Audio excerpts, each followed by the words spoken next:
2022년 2월 21일 새벽 기도를 하나님 앞에 드리겠습니다. 우리 사도신경으로 하나님 앞에 신앙을 고백하겠습니다. 나는 전능하신 아버지 하나님 천지의 창조주를 믿습니다. 나는 그의 유일하신 아들 우리 주 예수 그리스도를 믿습니다. 그는 성령으로 잉태되어 동정녀 마리아에게서 나시고 본디오 빌라도에게 고난을 받아 십자가에 못 박혀 죽으시고 장사된 지 사흘 만에 죽은 자 가운데서 다시 살아나셨으며 하늘에 오르시어 전능하신 아버지 하나님 우편에 앉아 계시다가 거기로부터 살아있는 자와 죽은 자를 심판하러 오십니다. 나는 성령을 믿으며 거룩한 공교회와 성도의 교제와 죄를 용서받는 것과 몸의 부활과 영생을 믿습니다. 아멘. 412장 한번 찬송하겠습니다.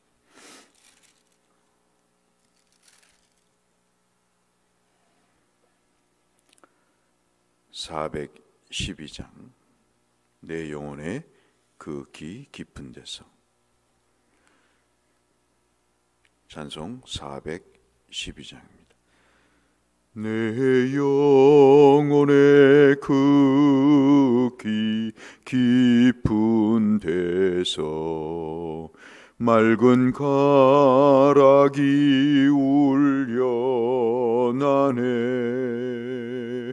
하늘 곡조가 언제나 흘러나와 내 영혼을 고이 사네. 평화 평화로다 하늘 위에서 내려오네. 그 사랑의 물결이 영원토록 내 영혼을 덮으소서. 내 마음속에 솟아나 이 평화는 깊이 묻힌 보배로다. 나의 보화를 캐내어 가져갈 자 그 아무도 없으리라. 평화 평화로다 하늘 위에서 내려오네. 그 사랑의 물결이 영원토록 내 영혼을 덮으소서. 내 영혼의 평화가 넘쳐남은 주의 큰 복을 받음이라. 내가 주야로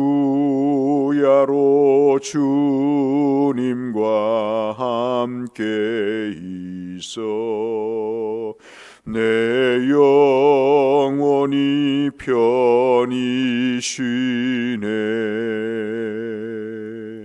평화 평화로다 하늘 위에서 내려오네. 그 사랑의 물결이 영원토록 내 영혼을 덮으소서. 이 땅 위에 험한 길 가는 동안 참된 평화가 어디 있나. 우리 모두 다 예수를 친구 삼아 참 평화를 누리겠네.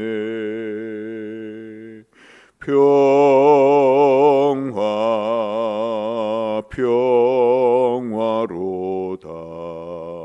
하늘 위에서 내려오네. 그 사랑의 물결이 영원토록 내 영혼을 덮으소서.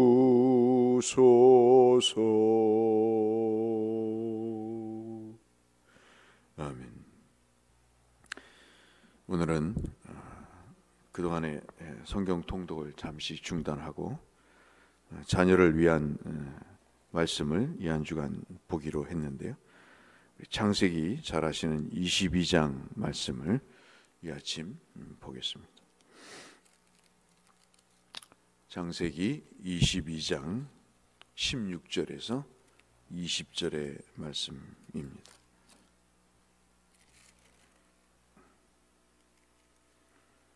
구약성경 29쪽에 있는 창세기 22장 16절에서 20절의 말씀을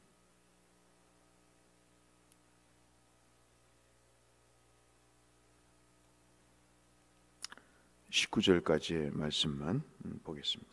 16절부터 19절까지의 말씀 우리 한 목소리로 함께 읽도록 하겠습니다. 창세기 22장 16절에서 19절까지 말씀만 보겠습니다. 이르시되 여호와께서 내가 나를 가리켜 맹세하노니 내가 이같이 행하여 내 아들 내 독자도 아끼지 아니하였은즉 내가 내게 큰 복을 주고 내 씨가 크게 번성하여 하늘의 별과 같고 바닷가의 모래와 같게 하리니 내 씨가 그 대적의 성문을 차지하리라. 또 내 씨로 말미암아 천하 만민이 복을 받으리니 이는 내가 나의 말을 준행하였음이라 하였다 하니라. 이에 아브라함이 그의 종들에게로 돌아가서 함께 떠나 부엘세바에 이르러 거기 거주하였더라. 아멘.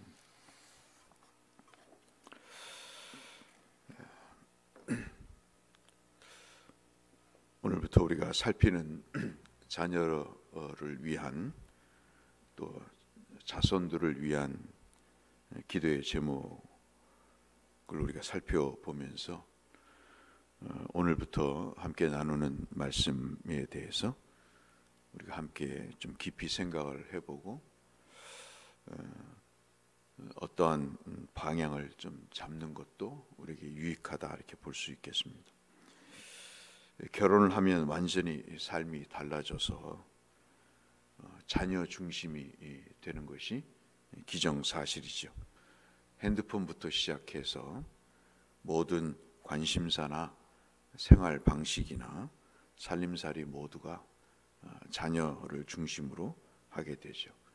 이미 자녀를 다 키워서 출가를 했어도 손주를 보게 되면 할아버지 할머니 집이 그리고 핸드폰이 온통 손주들의 것으로 이렇게 점령이 되는 그런 일이 우리의 다반사입니다.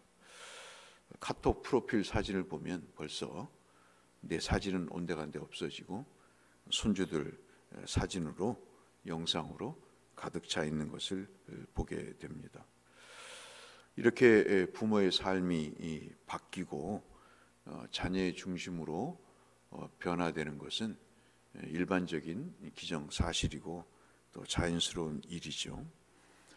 그런데 이러한 일을 우리가 보면서 반드시 기준과 한계가 있을 필요가 있다 하는 생각을 하게 됩니다. 그렇지 않으면 그 자녀나 또는 자손에 있어서 우리가 분명한 기준과 한계를 갖지 않으면 그 관계가 위험할 수도 있다 하는 생각을 우리가 가질 필요가 있습니다. 오늘 자녀를 위해서 우리가 기도를 하고 자손을 위해서 기도하면서 22장의 창세기의 말씀은 참 중요한 의미가 있다 이렇게 볼 수 있겠습니다. 아시는 대로 100세에 불가능한 나이에 아이를 낳습니다. 너무도 귀하고 사랑스러운 자녀입니다. 그 아이를 볼 때마다 이제는 죽어도 여한이 없다고 하는 그런 행복한 시간과 나날들이 기대가 되고 더 이상의 세상에 바랄 것이 없다고 하는 생각을 갖게 되죠. 그때 이해할 수 없는 하나님의 명령이 2절에 나타나죠. 아들을 바치라고 이야기를 합니다. 그것도 번제로 바치라고 이야기를 합니다.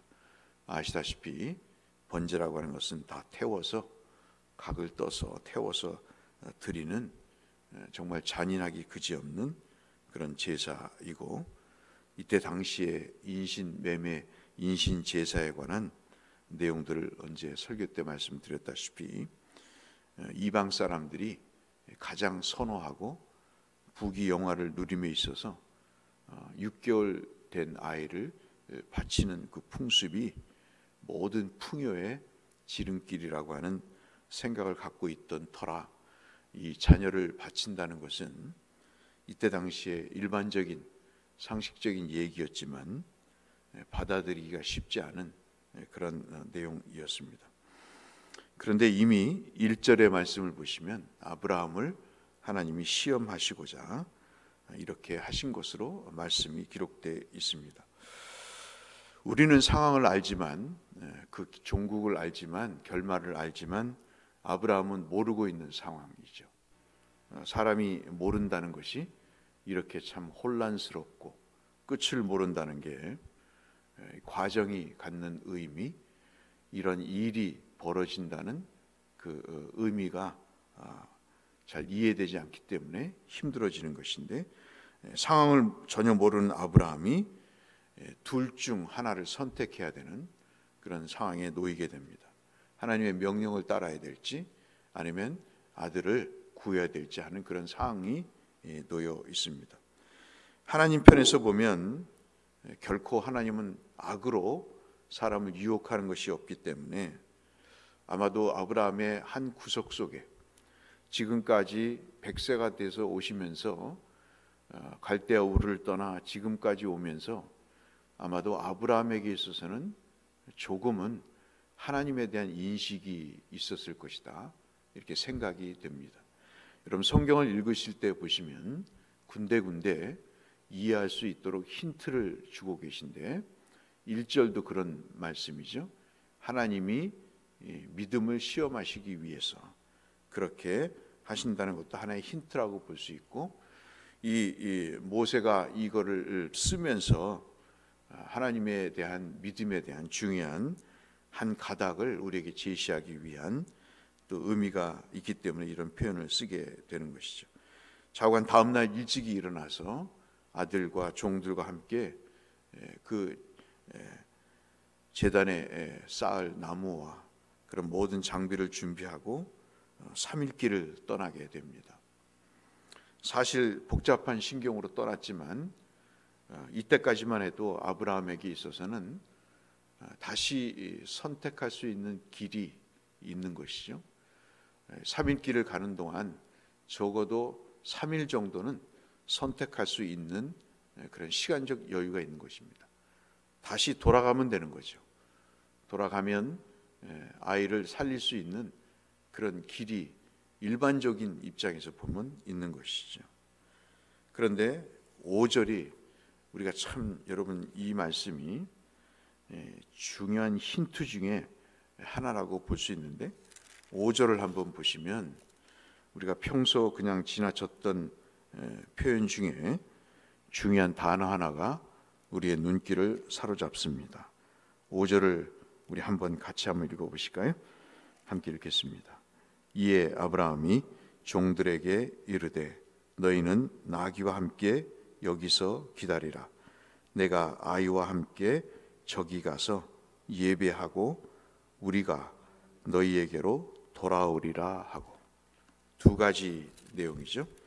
설교 때 한번 말씀드린 것은 돌아올 것이다. 살아서 돌아올 것이다. 이것이 하나님을 절대적으로 믿는 아브라함의 둘러대는 말이 아니라 실제로 하나님은 이 아이를 살릴 것이다. 히브리서의 11장에서 이야기를 하시죠. 하나님께서 이삭을 반드시 살리실 것이다. 죽어도 살리실 것이다 하는 믿음이 있었다는 말씀을 통해서 설교를 한번 한 적이 있는데, 제가 오늘 아침에 드리고자 하는 말씀은 그 앞에 있는 예배라고 하는 것입니다. 여러분에게는 이 말씀이 어떻게 들리실지 모르겠어요. 이 말이 비현실적일 수도 있습니다. 그런데 우리가 이 말씀을 오늘 아침 우리 자녀를, 생태 같은 자녀를 바치자, 그런 의미가 아니죠. 오늘 본문의 말씀에 자녀가 복을 받고 그 아이가 사랑을 받고 하나님의 은혜를 받는 길을 말씀을 하는 겁니다. 그 내용은 아브라함은 자녀와 하나님 사이에 하나님을 선택했다는 말씀을 드리고자 하는 것입니다. 그 표현 중에 예배라는 것이 있습니다. 지금 아이를 죽이려고 가는데 아브라함은 예배라고 하는 표현을 씁니다. 하나님을 예배하기로 그는 결정을 하게 되는 것이죠. 아브라함은 실제 이삭을 결박하고, 여러분 9절 10절에 보시면 고대 사람들이 제사를 드린 형식 그대로 제단 위에 아이를 눕히고 칼을 들어서 소위 말해서 할복을 시키는 그런 행동까지 행합니다. 아들을 죽이는데 마치 주저하지 않는 아버지의 모습처럼 보이고 자신이 해야 할 일이라고 생각하고 그대로 진행하는 듯한 모습을 보입니다. 아브라함의 마음에 갈등이 있었지만 히브리서 11장의 그 해설의 말씀처럼 이 아이가 죽어도 하나님은 또 아이를 줄 것이다, 아니 다시 살릴 것이다 하는 믿음이 있었는지 좌우간 아버지로서 이해할 수 없는 그런 행동을 하게 됩니다. 그때 12절에 하늘로부터 음성이 들려오죠. 아브라함아 아브라함아, 하나님이 개입하셔서 그 행위를 멈추십니다. 사자가 말씀하시죠. 뭐라고 말씀합니까? 이제야 내가 하나님을 경외하는 줄을 내가 아노라. 그래서 이 5절의 예배라는 말과 12절의 경외라고 하는 말, 하나님을 두려워한다는 말, 이것이 22장을 이해할 수 있는 가장 중요한 핵심 단어라고 볼 수 있겠죠.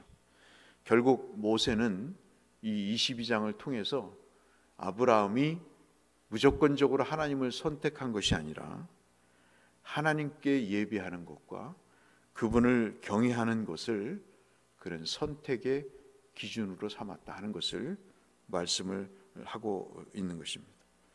아브라함은 결국 아들이 죽느냐 사느냐를 두려워하기보다는 하나님의 존재를 두려워하고 하나님을 경외하는 일에, 즉 하나님을 우선하는 일에 그가 믿음을 보인 것이죠.